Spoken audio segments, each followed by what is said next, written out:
출애굽기 20장 12절 20장 12절 말씀 한 절만 보겠습니다.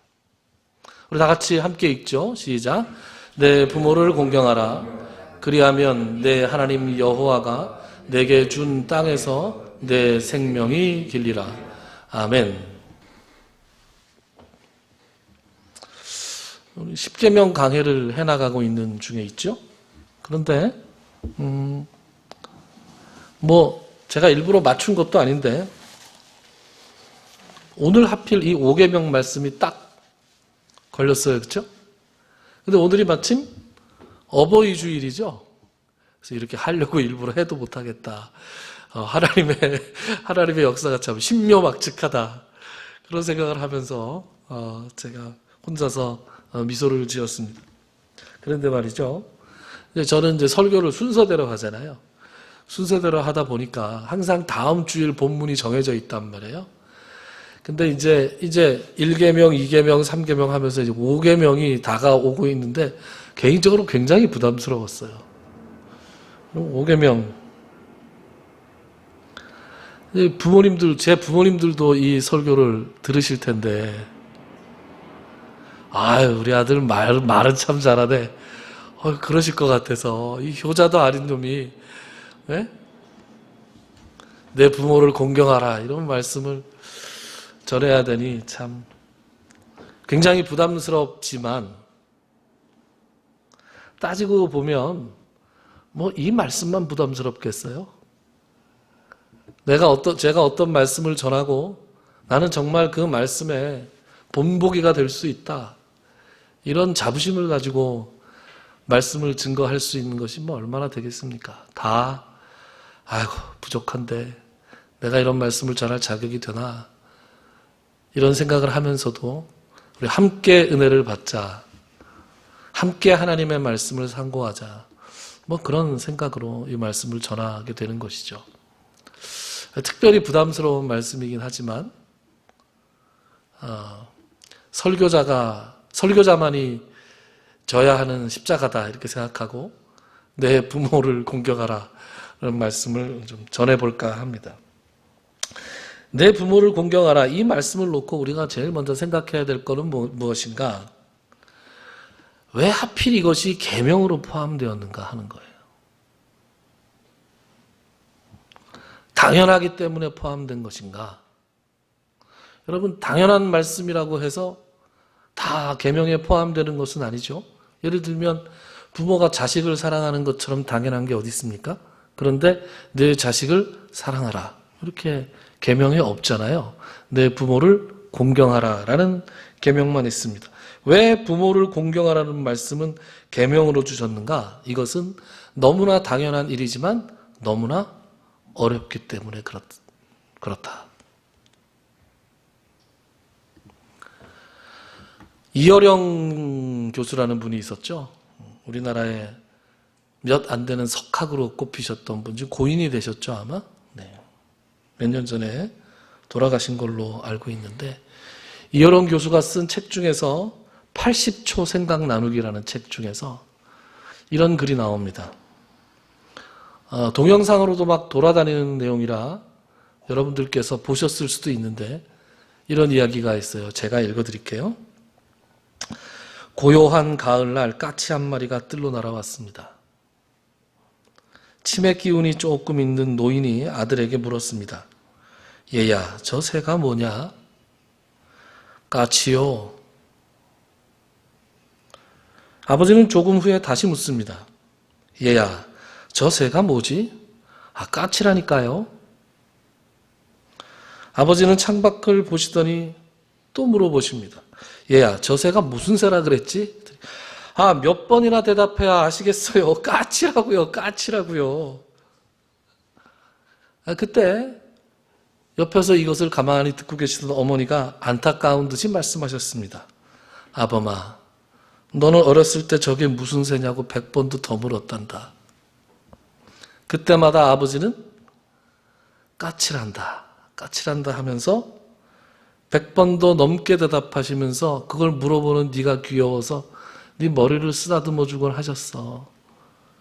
그래서 네가 말을 배울 수 있었던 거야. 여러분, 자식을 사랑하는 것은 인간에게 하나님께서 주신 본능인 것 같아요. 그렇죠? 그래서 물이 위에서 아래로 이렇게 흐르듯이 사랑도 위에서 아래로 이렇게 흘러가죠. 그래서 내리사랑이라 그러잖아요. 그러니까 부모가 자식을 사랑하라, 부모들은 자식을 사랑하라, 이런 말씀을 하나님께서 굳이 하지 않으셔도 알아서 자동으로 다들 많이 한다. 심지어 좀 자제해야 돼요, 요즘 부모들은. 그죠? 자식이 우상이 돼 있는 부모들이 너무 많잖아요. 그러나 이 물이 아래에서 위로 올라가는 데는 상당한 노력이 필요한 것처럼 자식이 부모를 사랑하는 데는 상당한 노력이 필요하기 때문에 하나님께서는 이것을 특별히 사람에게 주어지는 6가지 계명 중에 가장 첫 번째로 주신 계명이다라는 것을 우리가 기억할 필요가 있습니다. 그런데 교회에서 이런 내 부모를 공경하라 하는 말씀을 전할 때마다 저는 우리 아버지를 좀 존경하기가 어렵습니다. 저는 우리 엄마를 좀 존경하기가 어렵습니다. 성장 과정에서 자기의 부모로부터 상처를 많이 받은 분들이 있거든요. 그리고 객관적으로 놓고 봐도 부모를 공경하지 않는 것에 대한 책임이 과연 저 사람에게 있을까 할 정도로 그런 사례들도 우리 주변에 상당히 많다는 것을 우리가 알고 있습니다.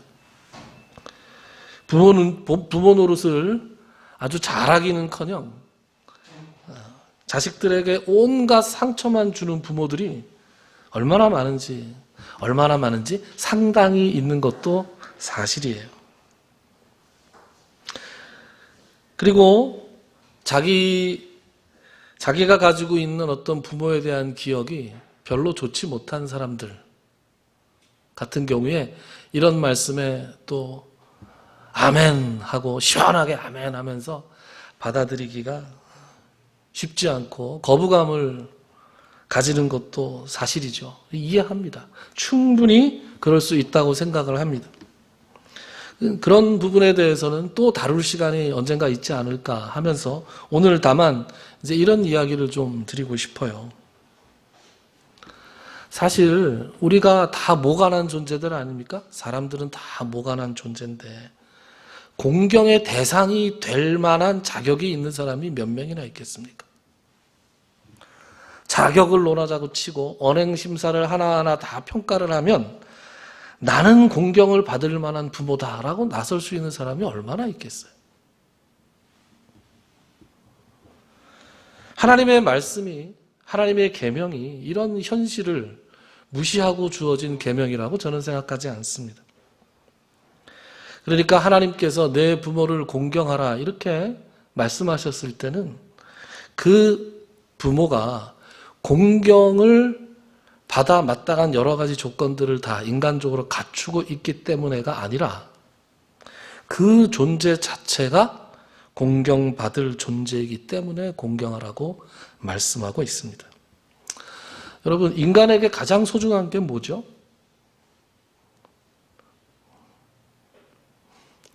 돈이 중요하죠.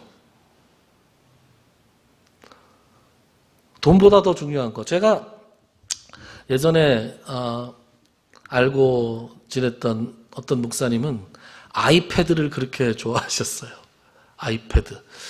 벌써 은퇴하셨을 연배의 이제 목사님이신데 함께 네팔에 이제 단기 선교를 갔다가 그 이제 주동으로 가셨던 분인데 그분은 아이패드를 연세도 많은 분이 아이패드를 탁 늘 끼고 다니시면서 사진도 찍으시고 성경도 그걸로 하시고 말씀도 그걸로 전하시고 뭐 그러셨어요. 그러면서 내가 말이야 하나님 다음으로 좋아하는 게 아이패드야 이랬던 기억이 납니다. 여러분들은 뭐가 그렇게 좋으세요? 자동차 좋아하시는 분들은 자동차가 가장 소중한 것일 수 있습니다.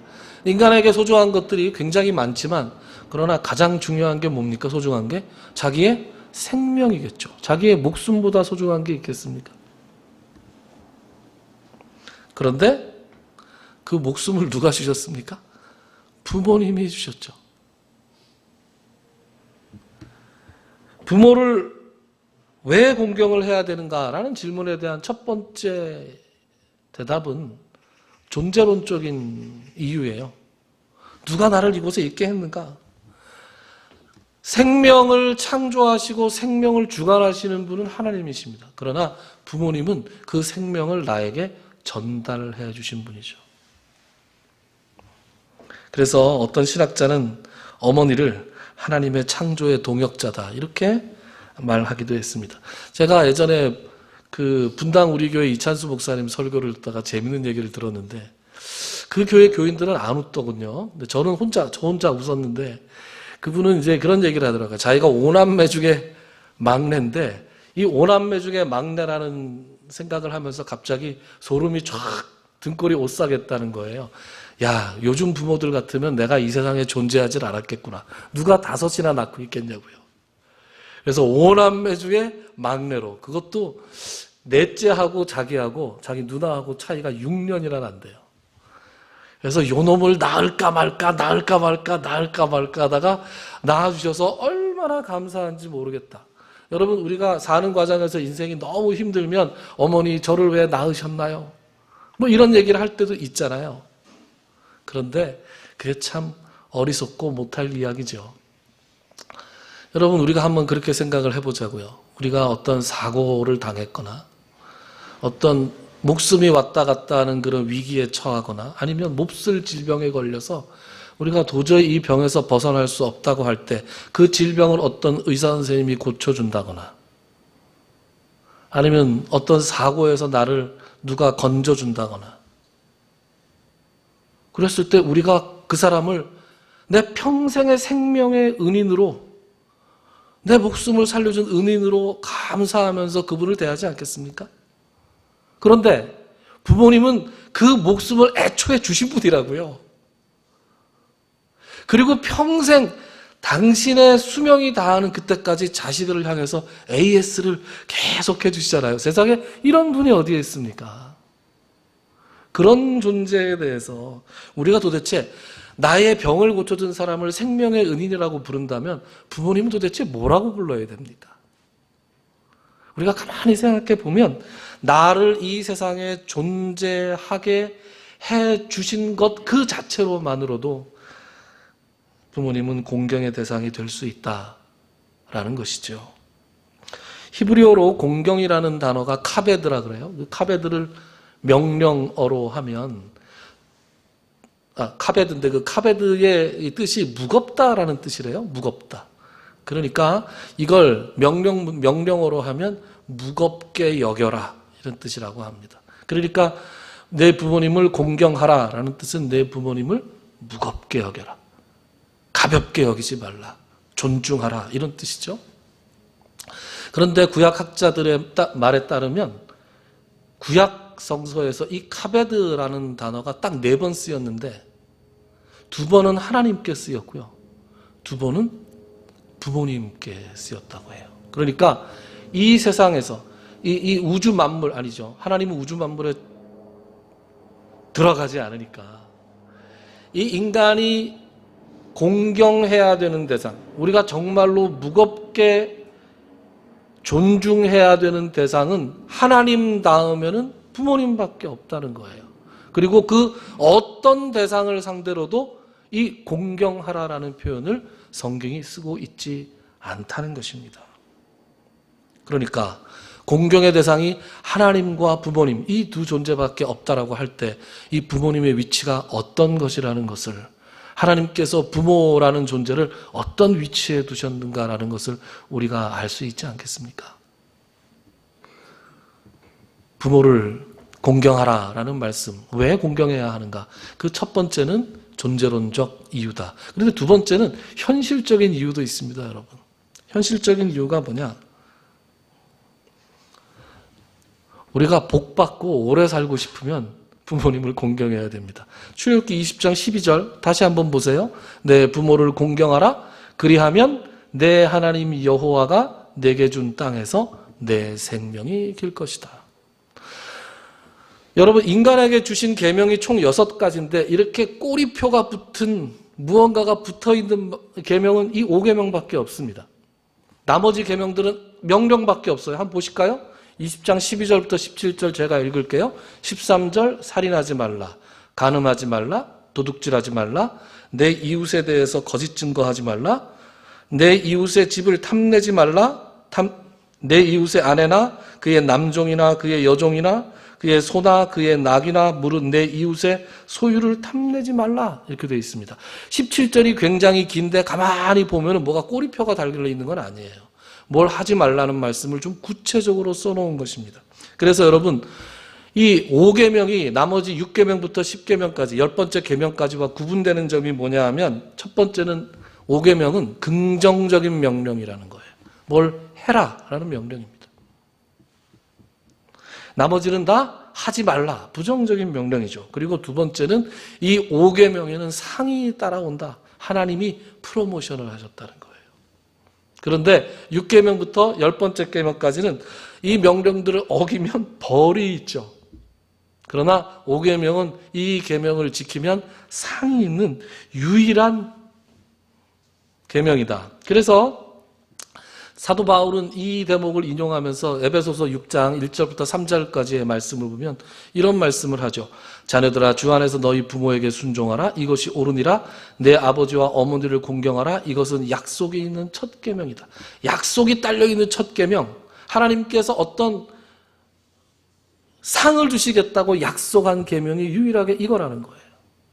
그래서 그 약속의 내용이 내가 잘 되고 땅에서 장수하리라. 출애굽기 20장 12절에서 하나님이 5계명을 주실 때와 신명기 5장에서 모세가 그것을 반복할 때 한마디가 추가돼요. 그 밑에 보면 신명기 5장 16절에 너는 내 하나님 여호와께서 명령한 대로 내 부모를 공경하라. 그리하면 내 하나님 여호와가 내게 준 땅에서 내 생명이 길고 복을 누리리라. 생명이 길고 복을 누릴 것이다. 그러니까 하나님께서 주시는 복을 받고 싶으세요? 부모님을 공경해야 됩니다.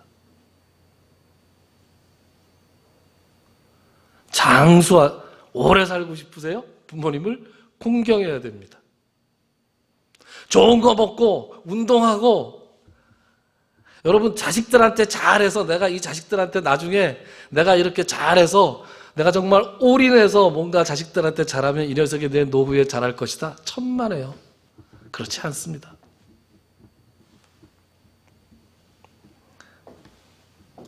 원래 말이죠. 사람은 갚을 것이 없는 대상에게 잘해야 복을 받게 돼 있어요. 그래서 마태복음 6장에 보면 예수님께서 산상수훈을 말씀하실 때 이런 말씀을 하잖아요. 마태복음 6장 1절부터 4절까지의 말씀. 사람에게 보이려고 그들 앞에 너희 의를 행하지 않도록 주의하라. 그리하지 아니하면 하늘에 계신 너희 아버지께 상을 받지 못하느니라. 그러므로 구제할 때 외식하는 자가 사람에게서 영광을 받으려고 회당과 거리에서 하는 것 같이 너희 앞에 나팔을 불지 말라. 진실로 너희에게 이르노니 그들은 자기 상을 이미 받았느니라. 4절, 내 구제함을 은밀하게 하라. 은밀한 중에 보시는 너의 아버지께서 갚으시리라. 여러분, 사람들이 보는 앞에서 구제하지 말라고 하시잖아요. 사람들이 보는 앞에서 구제하는 사람들에게 상이 없다라고 말씀하지 않으셨습니다. 그들에게 상이 있습니다. 그들에게 상이 있는데 어떤 상이에요? 사람들로부터 받는 상이에요. 이미 사람들로부터 상을 다 받았어요. 2절에 보면 그들은 자기 상을 이미 받았느니라. 사람들로부터 다 칭송을 들어서 영광을 들어서 다 이 사람이 상을 받았고, 대신에 이 사람이 받지 못하는 상은 하나님께서 주시는 상을 받지 못한다라는 것이죠. 그래서 하나님이 주시는 상은 사람들로부터 우리가 받을 수 없을 때 하나님께서 주신다. 그래서 저는 개인적으로 이 상을 받을 수 있는 찬스를 놓치지 않으려고 굉장히 애를 씁니다. 대표적으로 요즘에는 길거리에서 국어를 하시는 분들이 별로 없잖아요. 그리고 제가 개인적으로 이렇게 대중교통을 많이 이용하는 편이 아니기 때문에 또 그런 기회가 적을 수도 있어요. 근데 가끔가다 이렇게 길거리에서 제가 이렇게 좀 이렇게 보태드려야 될 상황이 오면 무조건 보태줍니다. 다시 볼 사람이 아니잖아요. 그래서 이거는 하나님이 갚아주시는 거다. 그렇게 생각을 하면서 늘 그렇게 갖고 있어요. 제가 새생명교회에서 한번 예배 드릴 때 초창기였는데요. 예배를 드리고 축도하고 이제 반주하고 이렇게 맞춰가는데 뒷문이 저쪽에 있었어요. 뒷문으로 누가 쑥 들어오는데 스님이 한 분 들어오더라고요. 그래서 제가 교인들 눈 감고 있는데 제가 얼른 내려가서 그 스님을 딱 붙들었어요. 이거 스님, 여기 교회예요. 그랬더니, 교회예요? 그런데 술 냄새가 훅 나는 거예요.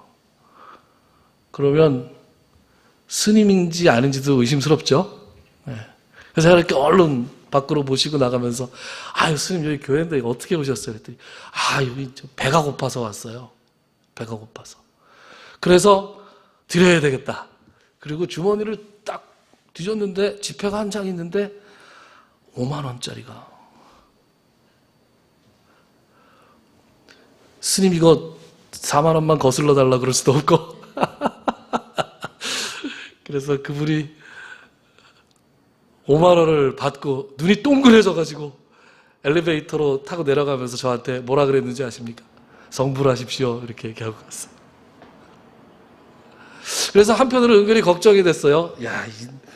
좀 과하게 드렸다. 이런 생각도 들면서 한편으로 다음 주에 또 오시면 어떡하지? 그 생각했는데 다음 주에 안 오시더라고요, 그분이. 그저께 학원에 좀 일찍 갔어요, 평소보다. 평소에는 한 3시 이 정도 가는데 그날 무슨 일이 있어서 1시 반, 1시쯤 가서 학원에서 이제 혼자서 밥을 먹고 있었어요. 밥을 먹고 있는데 누가 휴지 하나 사주세요. 이렇게 얘기를 하는데, 휴지 많습니다. 이렇게 대답하고 났는데, 말투가 좀 어눌했던 것 같아요. 그래서 쫓아나가 보니까 아니나 다를까 아주 고품질의 화장지를 들고 이 장애가 좀 있으신 분이 팔러 왔더라고요. 그래서 얼른 나가서 불러서 그거 얼마예요?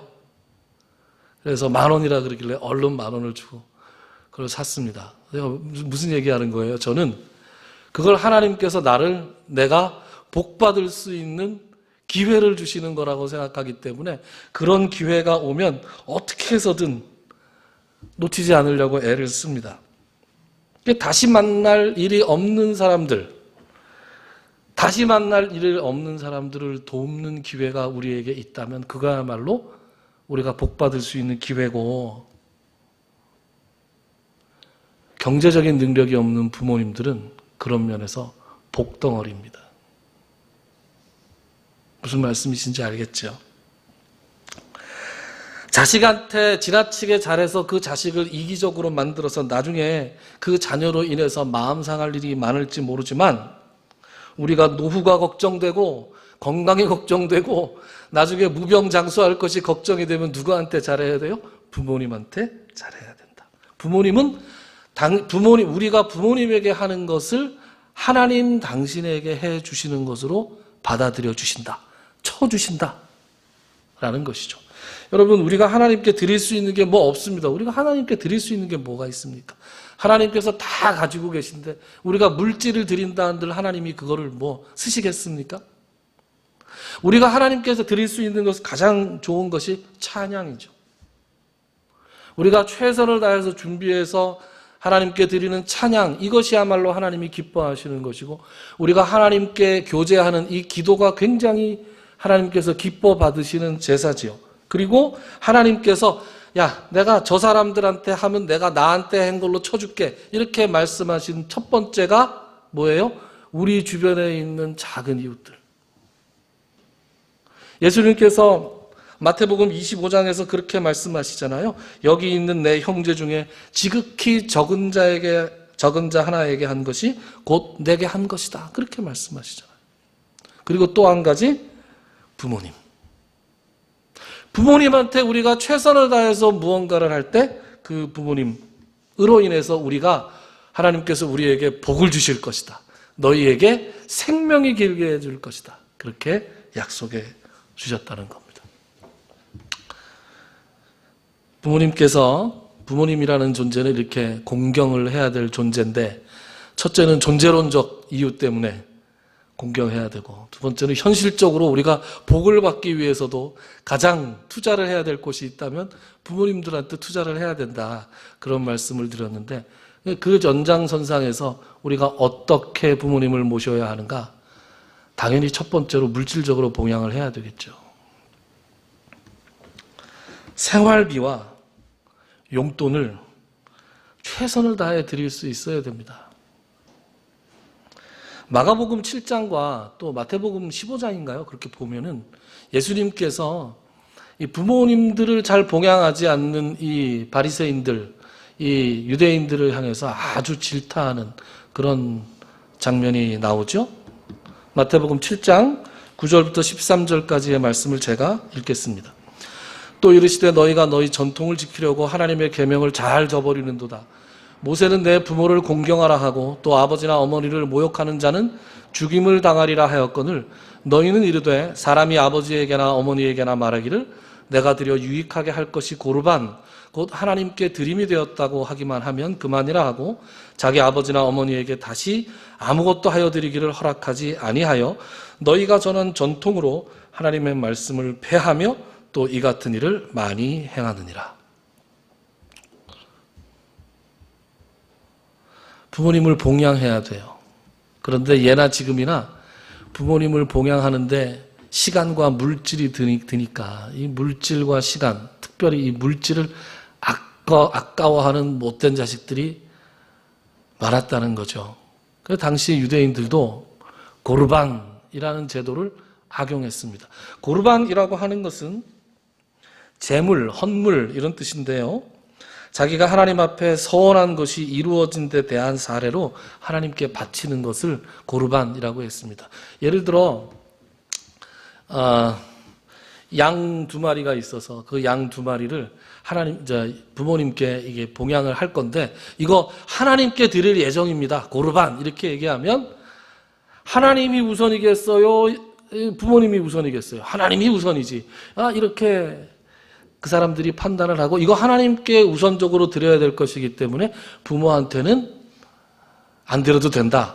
내가 부모님께 드리고는 싶은데 이게 하나님께 드리기로 돼 있기 때문에 내가 못 드리게 되었습니다. 라고 고르반이라고 했다는 거예요. 그런데 그거를 악용해서 근데 실제로 그 고르반 그래 놓고 언제 얼만큼 내는지는 굉장히 애매하다는 거예요. 그래서 그 부모들을 마땅히 봉양할 수단과 도구가 있음에도 불구하고 그 부모님들을 잘 봉양하지 않는 수단으로 이 고르반이라는 제도를 악용한 것을 예수님께서 지금 지적하시면서 굉장히 질책하고 계신다. 그래서 예수님께서는 너희들의 전통이 하나님의 말씀을 폐했다. 이렇게 야단을 치고 계십니다. 저도 목사라고 교회 봉사한다고 부모님들이 야, 너 시간이 없는데 언제 오겠니? 이렇게 말씀하실 때가 참 많습니다. 야, 목사가 무슨 돈이 있니? 이렇게 말씀하실 때도 참 많습니다. 그러나 정말로 돈이 없는가? 정말로 내가 부모님께 드릴 돈이 없는가? 정말로 부모님께 바칠 시간이 없는가? 그리스도인들 한 사람 한 사람이 내가 하나님께 잘한다는 것을 핑계와 변명거리를 삼아서 우리 부모님께 마땅히 드려야 할, 인간적으로 해야 할 도리를 피해 나가고 있는 것은 아닌가? 우리가 하나님 말씀 앞에서 다시 한번 우리를 비춰봐야 한다고 생각합니다. 부모님을 모실 때는 이렇게 물질적으로 봉양을 해야 되고요. 두 번째는 정서적으로 봉양을 해야 됩니다. 아마 이게 더 중요한 것 같아요. 남자들은 뭘 꼬치꼬치 얘기하는 걸 좀 싫어하는 경향이 있잖아요. 더군다나 저는 평일날은 아이들 가르치고 주일날은 또 이렇게 말씀 전하고 전부 다 이 말로 하는 직업이니까 그렇지 않을 때는 이 말 많이 하는 거 굉장히 좀 싫어하는 경향이 있습니다. 그래서 누가 뭐 꼬치꼬치 물어보면 뭐 별것도 아닌데 뭘 자꾸 물어봐 이런 생각을 할 때가 있어요. 그래서 부모님들이 특히 이제 어머니가 뭘 물으면 뭐 요점만 간단히 이렇게 얘기하고 뭐 이렇게 자세하게 물으시나 그렇게 생각할 때가 있었습니다. 근데 아주 오래전에 저희 누님이 야, 부모님들한테는 그냥 네 일상을 말씀드리는 것만 해도 효도야. 누님이 그렇게 얘기하더라고요. 그래서 그때 정신이 좀 번쩍 났습니다. 그냥 저 아침은 뭐 먹었어요. 출근 잘 했어요. 뭐 아무것도 아닌데 엄마는 그걸 알고 싶어 하잖아요. 그 엄마의 알 권리를 채워드리는 게 효도하는 거다. 별 효도가 없다. 그게 가장 큰 정서적인 효도가 아닌가 그렇게 생각합니다. 그리고 요즘 저희 아버님이 이제 90이 넘어가시니까 인지 능력이 좀 많이 떨어지셨어요. 그래서 인지 능력이 많이 떨어지셔서 요새 이제 요맘때면 다들 가는 노치원에 다니십니다. 여러분 노치원 아세요? 그런데 어느 날 센터에서 연락이 왔어요. 아버님이 이제 3월 달에 생일을 맞이하셨는데 4월 달에 한꺼번에 그 노치원의 생일자들 다 모아놓고 생일 잔치를 해준다고 가족분들이 편지를 보내라는 거예요. 그래서 저는 이제 영상 편지를 이렇게 찍으려다 보니까 이건 뭐 이 영상이 별로 제 얼굴 나오는 게 별로 아름답지가 않더라고요. 그래서 어떻게 해가지고 영상 편지를 하나 만들어 봤어요. 너무 사적이고 개인적인 거긴 하지만 제가 평생 처음으로 아버지한테 편지를 한번 써봤는데 편지를 한번 쓴 그 기억이 너무 좋아서 제가 굉장히 부끄럽고 외람되지만 아버님한테 썼던 편지를 한번 여러분들과 나눠보려고 그럽니다. 네, 부끄럽지만 한번 나눠볼게요. 이게 지금 아버님이 컴퓨터도 하고 그러실 때 컴퓨터 앞에 앉으셔서 뭘 보고 계세요? 저기 지금 서 있는 사람이 접니다. 아들내미 설교하는 거 보고 계시는 걸 제가 이 컴퓨터를 사들인 다음에 한번 턱 찍었어요. 근데 이 사진이 이 영상 편지의 배경이 되리라고는 생각을 못했네요. 제가 이제 영상 편지를 한번 틀어볼게요.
이 편지를 쓰는 시간이 제 개인적으로 굉장히 귀한 시간이더라고요. 근데 제가 이걸 아버님이 과연 보셨을까? 그래서 아버지 이제 노치원에 갔다 오신 다음에 제가 여쭤봤어요. 아버지 제가 보낸 편지 보셨어요? 내가 뭐 봤는데 그거 뭐 너무 빨리 가서 모르겠더라. 그러셨어요. 그랬는데 이렇게 아버님을 생각하면서 이렇게 한번 편지를 쓰니까 아버님을 더욱더 귀하게 생각하게 되고 이제 남은 여생을 부모님과 함께 더 많이 보내야 되겠다. 여러분 기회가 나시면 편지 한번 써보시죠. 카톡을 보내셔도 좋고요. 꼭 야, 김 목사, 우리 부모님 돌아가셨다. 그러면 다른 형제나 자녀에게 한번 편지를 해보시죠. 그간의 추억도 공유해 보시고 또 무엇보다도 사랑한다고 그렇게 말씀해 주셨으면 좋겠습니다. 내 부모를 공경하라 하나님께서 말씀해 주셨어요.